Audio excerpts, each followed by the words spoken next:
Moving across discipline, genre, and medium, Dana has immersed herself in fertile and fecund artistic and intellectual landscapes, with particular attention to study in Blackness, African, and African diaspora art and articulation. She has immersed herself in music. She has immersed herself in literature and fiction and poetry, memoir and essays, Afrofuturism and the writings of contemporary black women. She has immersed herself in contemporary social history, criticism, critical cultural studies, and critically engaged pedagogies. She has immersed herself in questions of social justice, identity, lineage, art making, learning, and teaching. She has read voraciously, and she's been writing, developed, and continued to cultivate her voracious practice in quotation, citation, and inscription. Moving into the personal narrative and its revelation through her studies in familial lineage, legacy, and genealogy. Among her many community projects over this period, she has been immersed in her ongoing work with the Black Female Project as an editor of oral histories. Dana has been listening to and thinking about our stories.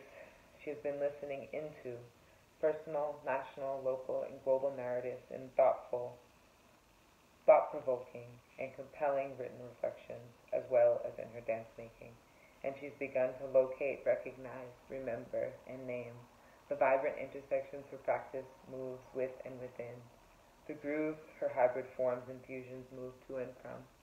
Returning to questions of form and her roots in the jazz idiom, she has begun to articulate a vision which theorizes about structure and liberation in an African diaspora tradition.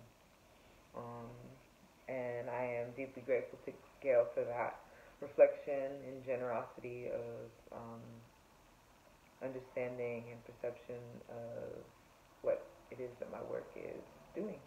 And that last line about structure and liberation feels like a great bridge into a discussion of my portfolio, which is titled Movement for Liberation, Seeking Freedom in the Space Between.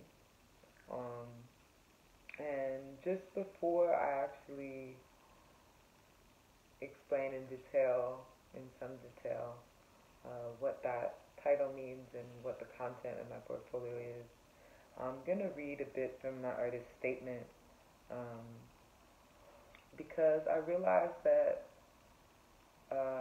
even in the ways I have shared on campus at Goddard, I haven't shared a great deal of my practice. It never felt natural to bring my practice in to space at Goddard, and I have lots of curiosity about that. And